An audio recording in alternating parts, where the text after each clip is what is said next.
There's a new podcast from the TED Audio Collective I'd love to tell you about. It's called Body Stuff with Dr. Jen Gunter. Body Stuff reveals the lies we're told and sold about our health by exploring how the body actually works and some of the surprising backstories behind the health advice we're given. I mean, is it actually possible to boost your immune system? Do we really need 8 glasses of water a day? Find and follow Body Stuff with Dr. Jen Gunter wherever you're listening to this.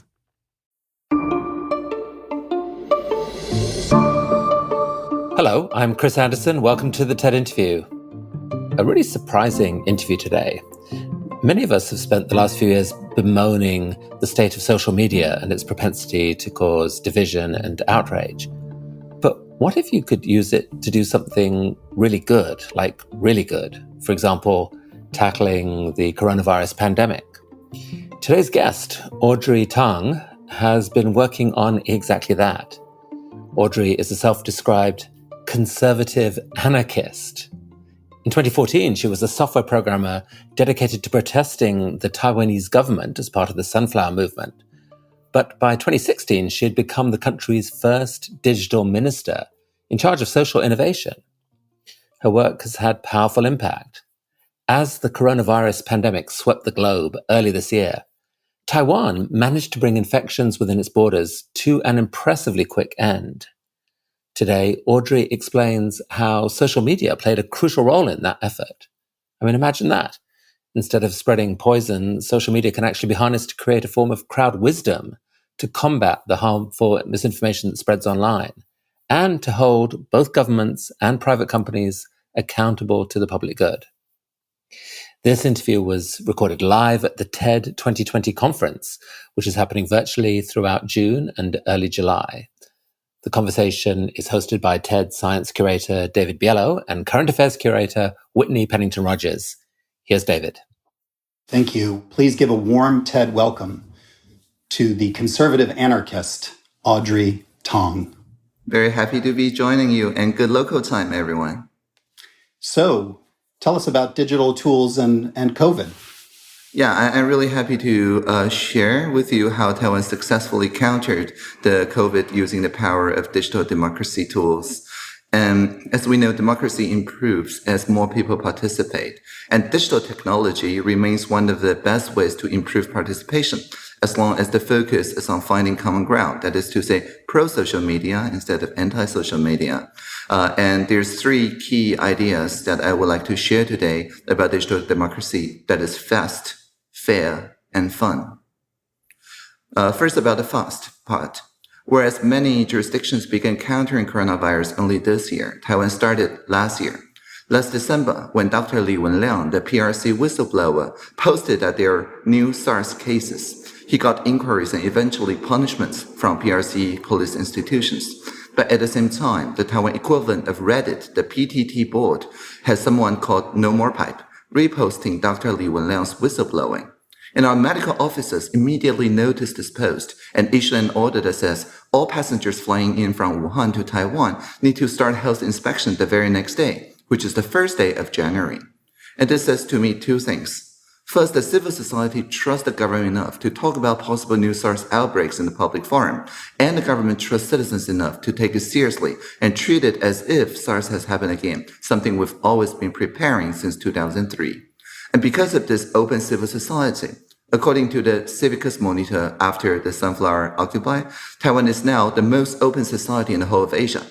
We enjoy the same freedom of speech, of assembly, the press, and so on as other liberal democracies, but with the emphasis on keeping an open mind to novel ideas from the society. And that is why our schools and businesses still remain open today. There was no lockdowns. It's been a month with no local confirmed cases. So the fast part. Every day, our Central Epidemic Command Center, or CECC, hosts a press conference, which is always live streamed. And we work with the journalists, they answer all the questions from the journalists, and whenever there's new idea coming in from the social sector, anyone can pick up their phone and call 1922 and tell that idea to the CECC. For example, there was one day in April where a young boy that said he doesn't want to go to school because their schoolmate may laugh at him because all he had is pink medical mask. The very next day, everybody in the CECC press conference started wearing pink medical masks. making sure that everybody learns about gender mainstreaming. And so this kind of rapid response system builds trust between the government and the civil society. And the second focus is fairness.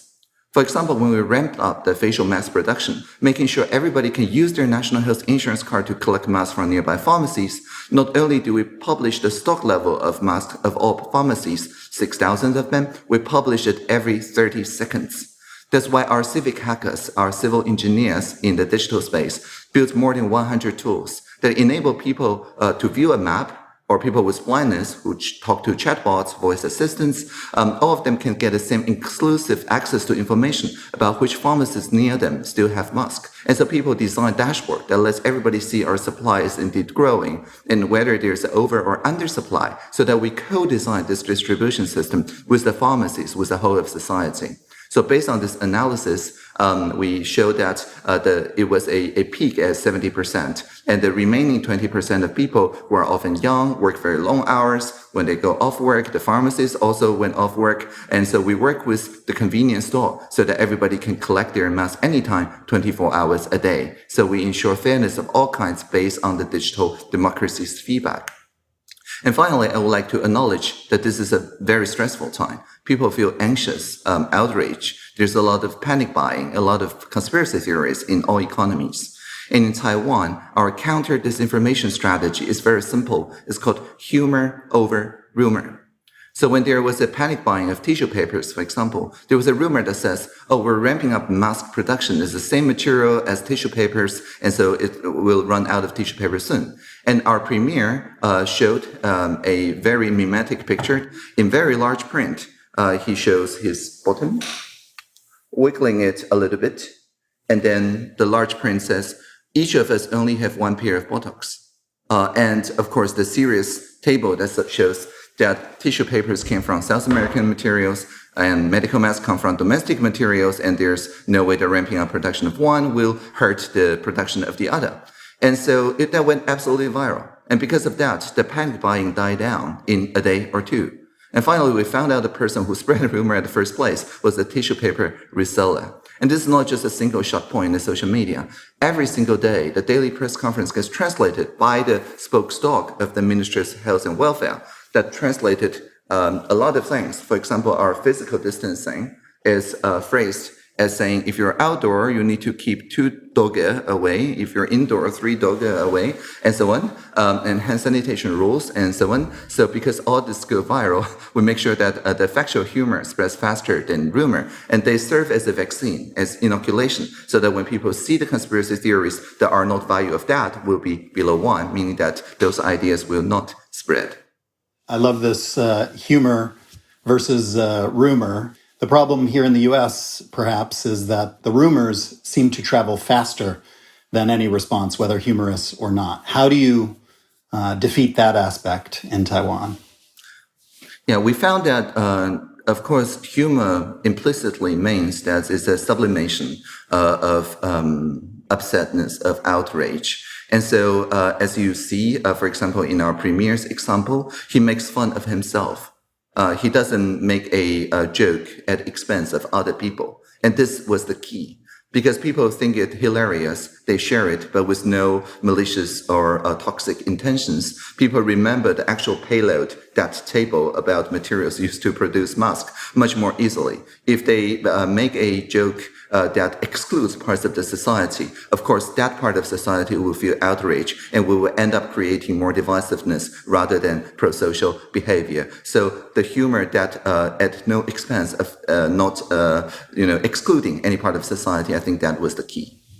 It's also incredible because Taiwan has such close ties to the origin point of this, to the mainland. So how do you, given those close economic ties, how do you survive that kind of disruption? Yeah, at this moment, it's been almost a month now with no local confirmed cases, so we're doing fine. And what we're doing essentially is just to respond faster than pretty much anyone. We started responding last year, whereas pretty much everybody else started responding this year. So in any case, the point here is that if you start early enough, you get to make sure that the border control is the main point where you quarantine all the returning residents and so on, instead of waiting until the community spread stage, where even more human rights invading techniques would probably have to be deployed one way or the other. And so in Taiwan, we've not declared an emergency situation. We're firmly under the constitutional law.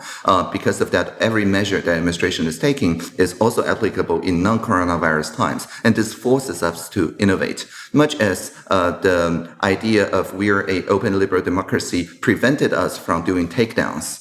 And therefore, we have to innovate of humor versus rumor, because the easy path, the takedown of online speech, is not accessible to us. Our design criteria, which is no lockdowns, also prevented us from doing any, very invasive privacy encroaching response system. So we have to innovate at the border and make sure that we have sufficient number of, for example, quarantine hotels or so-called digital fence, where your phone is basically connected to the nearby telecoms, and they make sure that if they go out of the 50-meter or so radius, a SMS is sent to the local household managers or police and so on. But because we focus all these measures at the border, the vast majority of people live a normal life.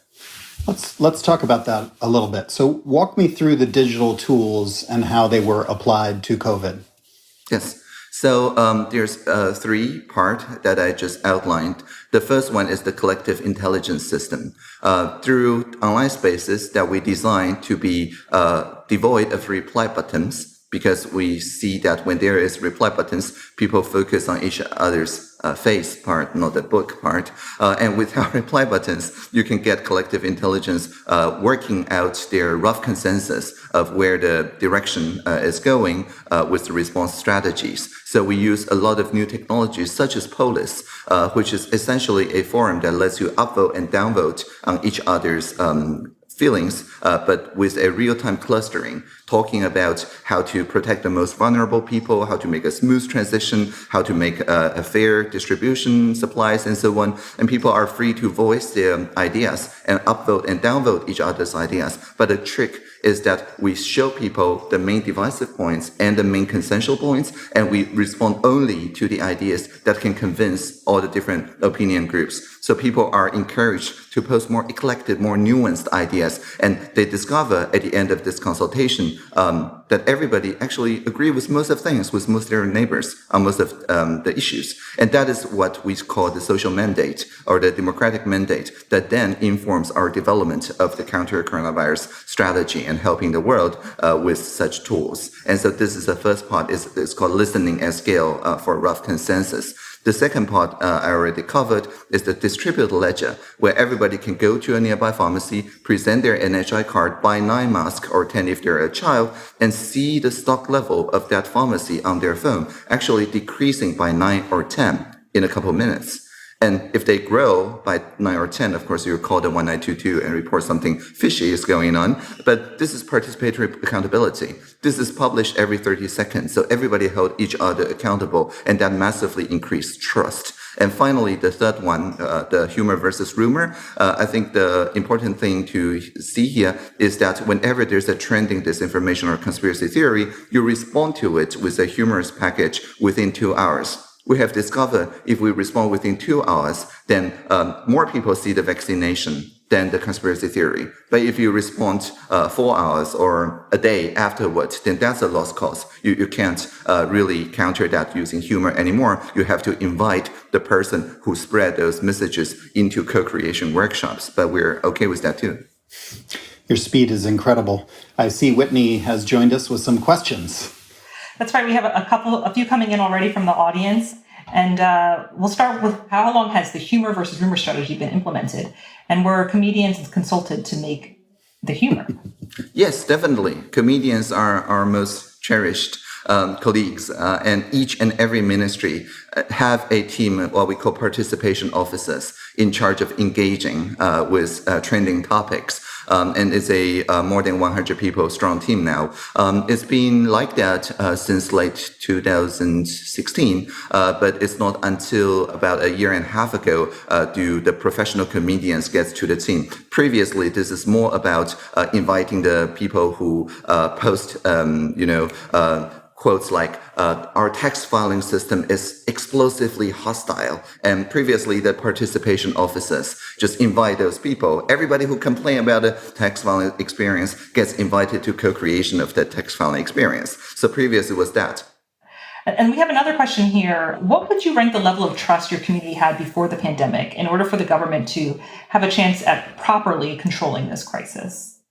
I would say that the community trusts each other, and that is the main point of digital democracy. This is not about people trusting the government more. This is about the government trusting the citizens more, making the state transparent to the citizen, not the citizen transparent to the state, which will be some other regime.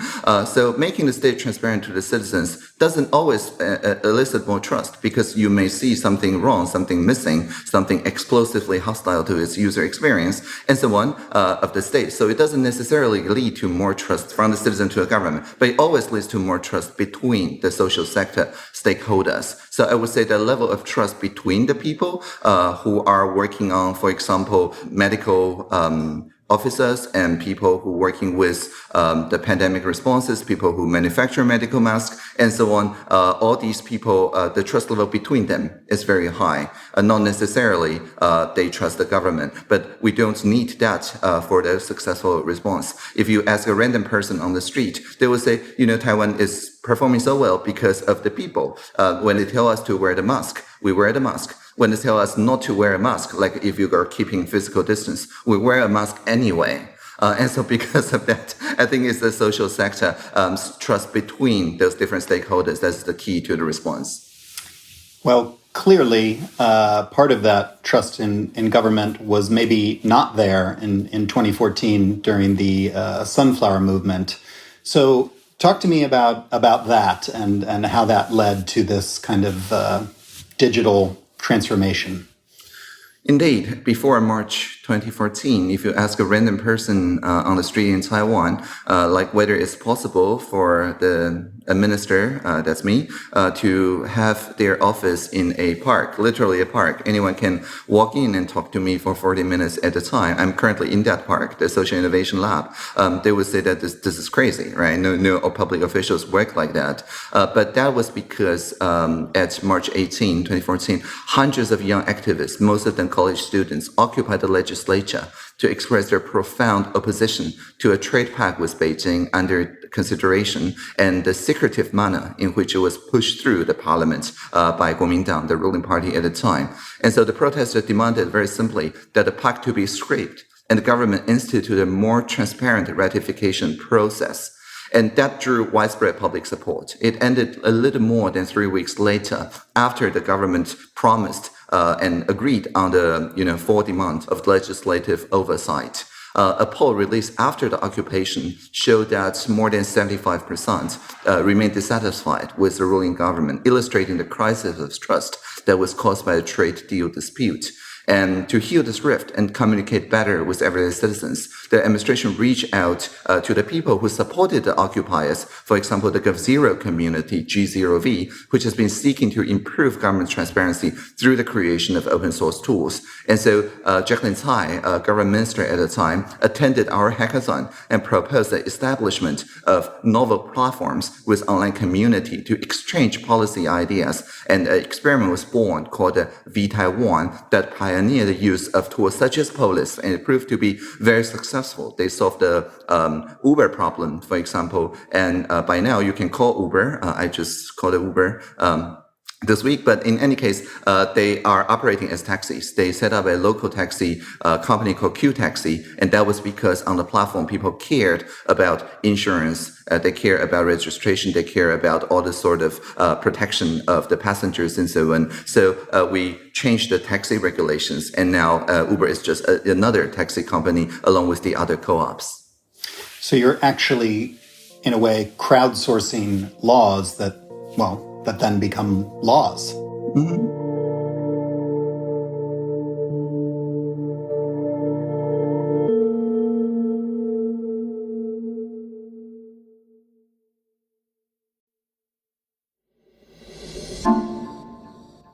So some might say that this seems easier because Taiwan is an island that maybe helps you control COVID. helps promote social cohesion. Maybe it's a smaller country than some. Do you think that this could be scaled beyond Taiwan? Well, first of all, 23 million people is still quite some people. It's not a city, as somebody usually said. Taiwan is a city-state. Well, 23 million people, not quite a city-state. And what I'm trying to get at is that the high population density and a variety of cultures, we have more than 20 national languages, doesn't necessarily lead to a social cohesion, as you said. Rather, I think this is the humbleness of all the ministers in the counter-coronavirus response. They all took on a attitude of, so we learned about SARS. Many of them were in charge of the SARS back then, but that was classical epidemiology. This is SARS 2.0. It has different characteristics, and the tools that we use is very different because of the digital transformation. And so we're in it to learn together with the citizens. Our vice president at the time, Dr. Chen Jianren, an academician, literally wrote the textbook on epidemiology. However, he still says, what I'm going to do is record an online MOOC, a crash course on epidemiology to learn about important ideas like the R0 and basic transmission and how the various different measures work. And then they ask people to innovate. If you think of a new way that the vice president did not think of, just call 1922 and your idea will become the next day's press conference. And this is this co-learning strategy. I think that more than anything enabled the social cohesion, as you speak, but this is more of a robust civil society than the uniformity. There's no uniformity at all in Taiwan. Everybody is entitled to their ideas, and all the social innovations ranging from using a traditional rice cooker to disinfect the mask, to pink medical mask, and so on. There's all variety of very interesting ideas that gets amplified by the daily press conference. We're having some more questions come in. One asked, how do you ensure that digital campaigns act quickly without sacrificing accuracy? In the US, there was a fear of inciting panic about COVID-19 in early January. This is a great question. So most of the scientific ideas about the COVID is evolving, right? The efficacy of mask, for example, is a very good example, because the different characteristics of previous respiratory diseases respond differently to the facial mask. And so our digital campaigns focus on the idea of getting the rough consensus through. So basically, it's a reflection of the society. Through Polis, the various tools that vTaiwan has prototyped, we know that people are feeling a rough consensus about things, and we're responding to the society saying, this is what you all feels, and this is what we're doing to respond to your feelings. And the scientific consensus is still developing, but we know, for example, people feel that wearing a mask mostly protect you because it reminds you to not touch your face and wash your hands properly. And these, regardless of everything else, are the two things that everybody agrees with. So we just capitalize on that and say, okay, wash your hands properly and don't touch your face, and wearing a mask reminds you of that. And that lets us cut through the kind of very ideologically charged debates and focus on what people generally resonate with one another. And that's how we act quickly without sacrificing scientific accuracy. And this next question maybe sort of feels connected to this as well. Do you think any of our policies could be applied in the United States under the current Trump administration?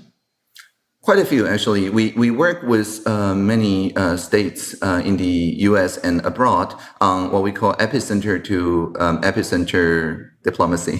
So what we're doing essentially is to, for example, there is a chatbot in Taiwan that lets you, but especially people under home quarantine, to ask the chatbot anything. And if there's a scientific advisor who already wrote a frequently asked question, the chatbot just respond with that. But otherwise, they will call the science advisory board and write a accessible response to that, and the spokesdog will translate that into cute dog meme. And so this feedback cycle of people very easily accessing, finding, and ask a scientist, and an open API that allows for voice assistants and other third-party developers to get through it resonates with many US states, and I think many of them are implementing it. And we have one more question, which is actually a follow-up. Does the ministry plan to publish their plans in a white paper, which sounds like you're already sharing your plans with folks, but do you have a plan to put it out on paper? Of course, and multiple white papers. So if you go to TaiwanCanHelp.us, that is where most of our strategy is, and that website is actually crowdsourced as well. And there's also a Ask Taiwan Anything website at fightcovid.edu.tw that outlines all in white paper form all the response strategies. So check those out. A blizzard of white papers, if you will. I'd like to turn the focus on you a little bit. How does a conservative anarchist become a digital minister? Mm-hmm. Yeah, by occupying the parliament, we went through that. But more interestingly, I would say that I go working with the government, but never for the government. And I work with the people, not for the people. I like Eddie, this Lagrange point between the people's movements on one side and the government on the other side. Sometimes right in the middle, trying to do some cultural translation work, sometimes in a kind of triangle point, trying to supply both sides with tools for pro-social communication. But always with this idea of getting the shared values out of different positions, out of varied positions. Because all too often, democracy is built as a showdown between opposing values. But in the pandemic, in the infodemic, in climate change, in many of those structural issues, the virus or carbon dioxide doesn't sit down and negotiate with you, right? It's a structural issue that requires common values built out of different positions. And so that is why my working principle is radical transparency. Every conversation, including this one, is on the record, including the internal meetings that I hold. So you can see all the different meeting transcripts in my YouTube channel, and every of them has a URL that become a social object that people can have a conversation on.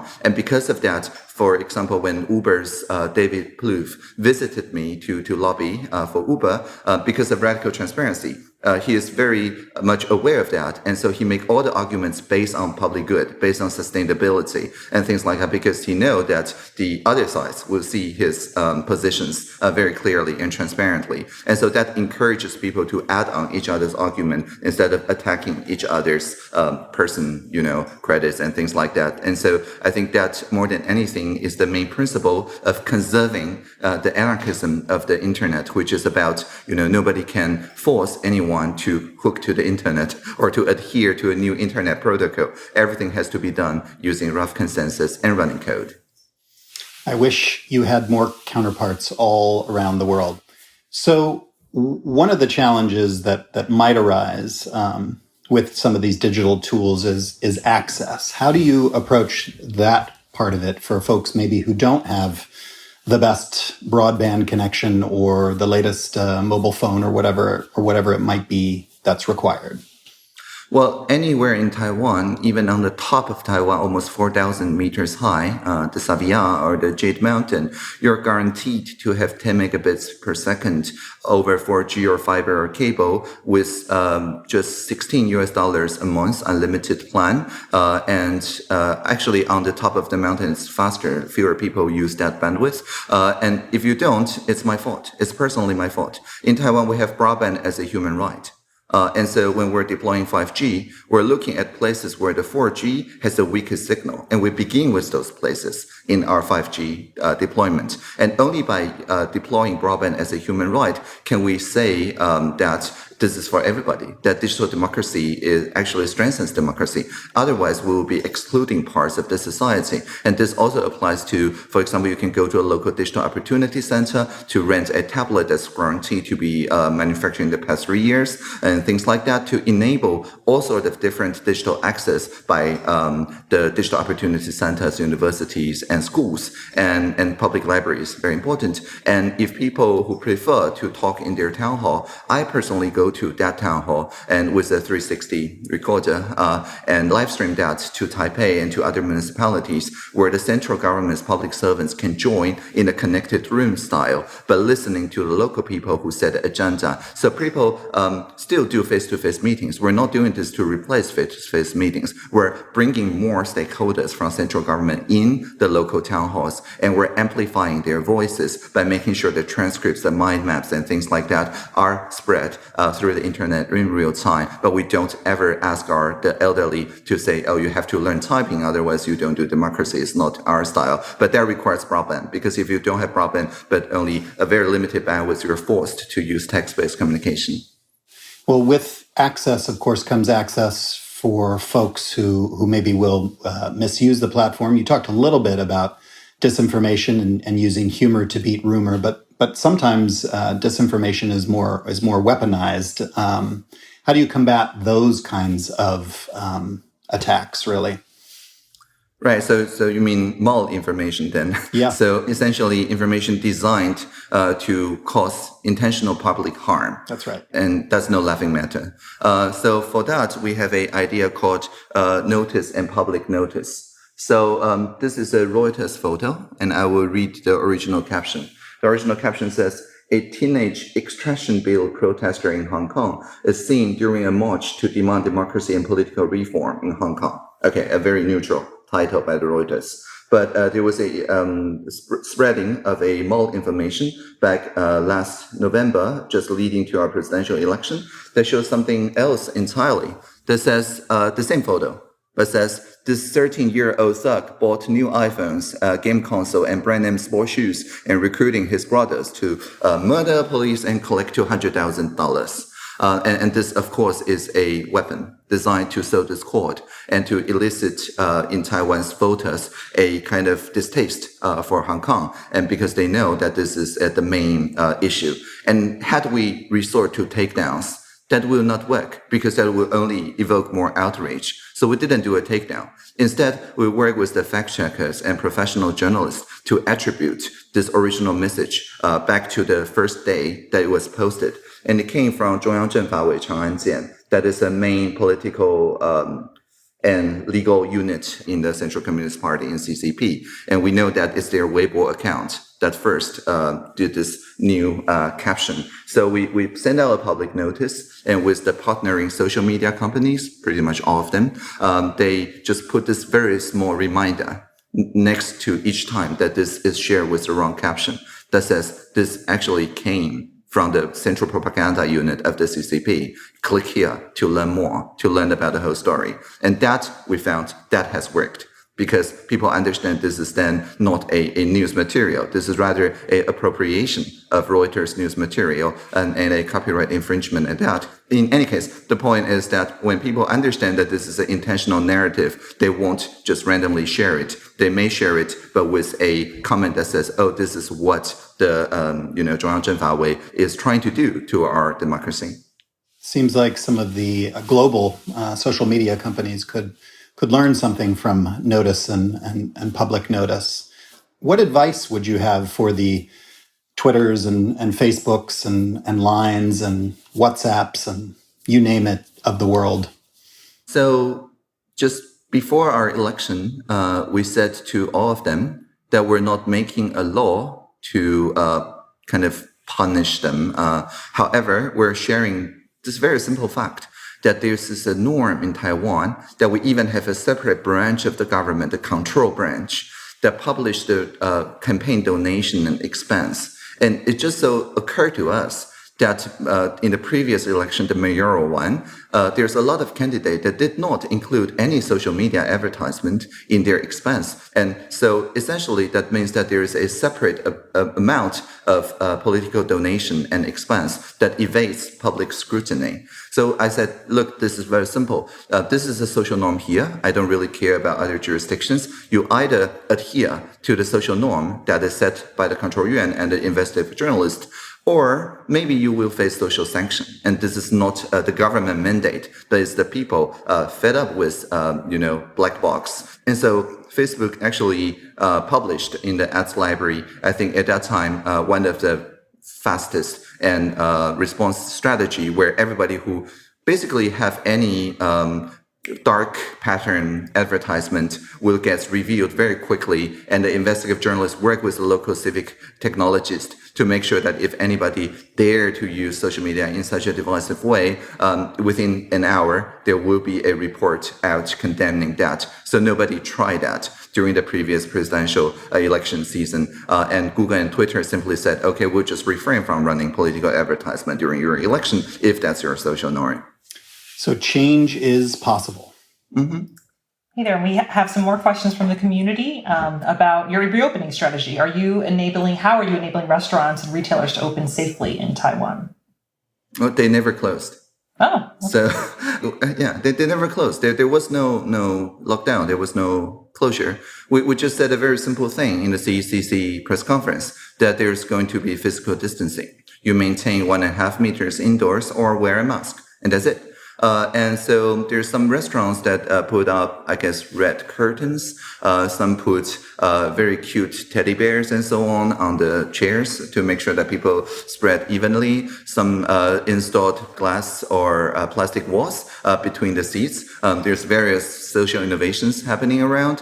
And I think the only shops that got closed for a while because they could not innovate quick enough to respond to these rules was the intimate escort bars. But eventually, even they invented new ways by handing out these caps that are plastic shielding, but still leaves room for drinking behind it. And so they open with that social innovation. Wow, it's a lot to learn from your strategies there. So the big concern when it comes to using digital tools for COVID or using digital tools for democracy is always privacy. I'm sure the citizens of Taiwan are perhaps equally concerned about their privacy, especially given the geopolitical context. So how do you cope with those demands? Yeah, we design with not only defensive strategy like minimization of data collection, but also proactive measures such as privacy-enhancing technologies. One of the top teams that emerged from the police on how to make contact tracing easier focused not on the contact tracers, not on the medical officers, but on the person. So they basically said, okay, you have a phone, you can record your temperatures, you can, record your whereabouts and things like that. But that's straightly in your phone. It doesn't even use Bluetooth. So there's no transmission technology used. It's open source. You can check it. You can use it in airplane mode.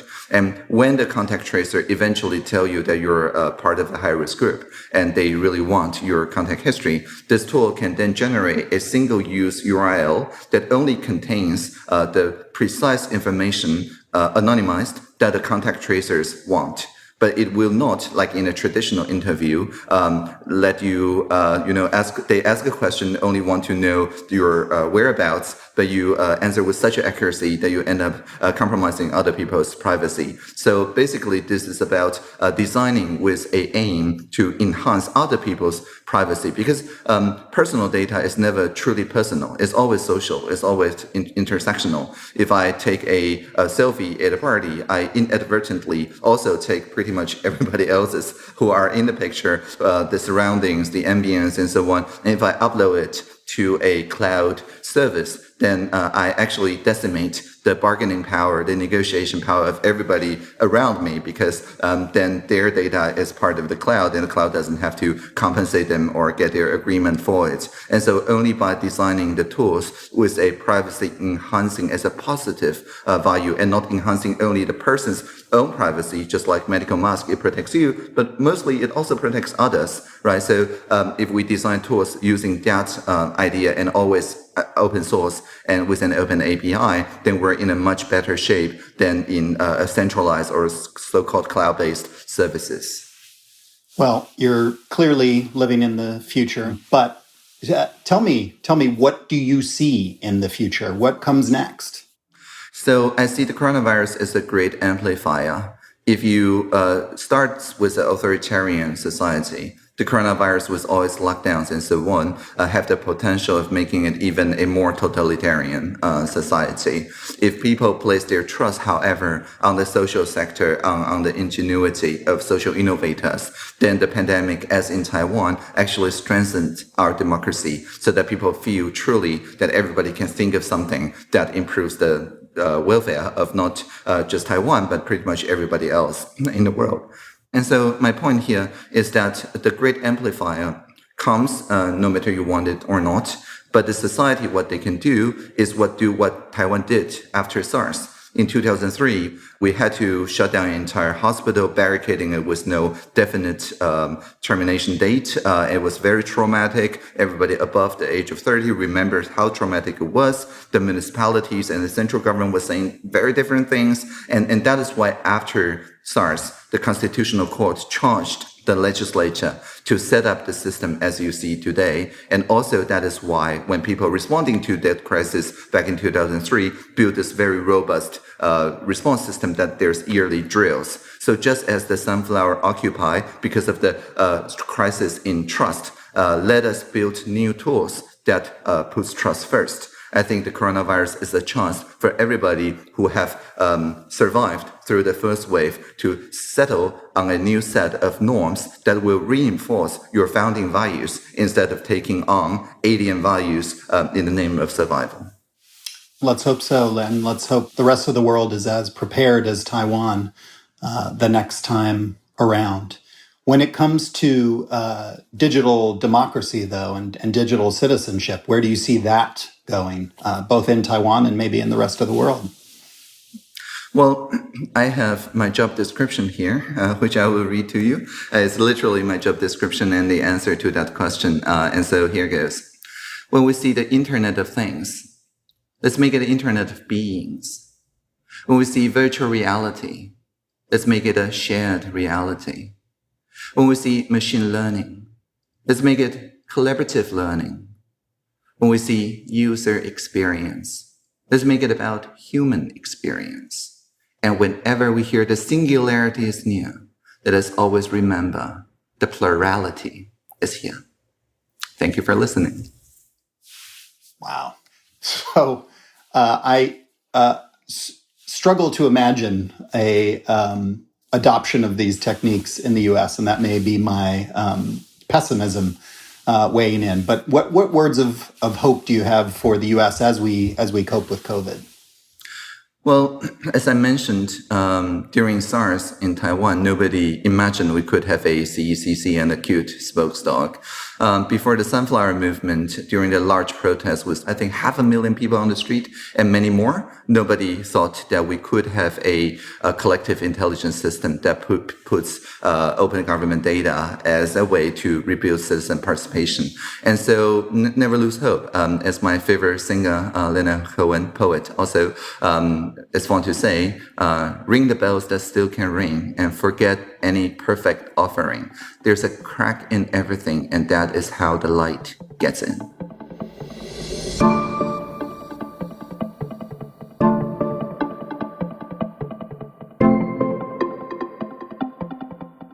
Okay, that's a wrap for today. Thank you to our podcast team. Our editor is Grace Rubenstein. Our podcast producer is Kim Niederfein-Peterser. And our production manager is Anna Phelan. Our show is mixed by David Herman, and our theme music is by Alison Leighton Brown. Thank you so very much for listening.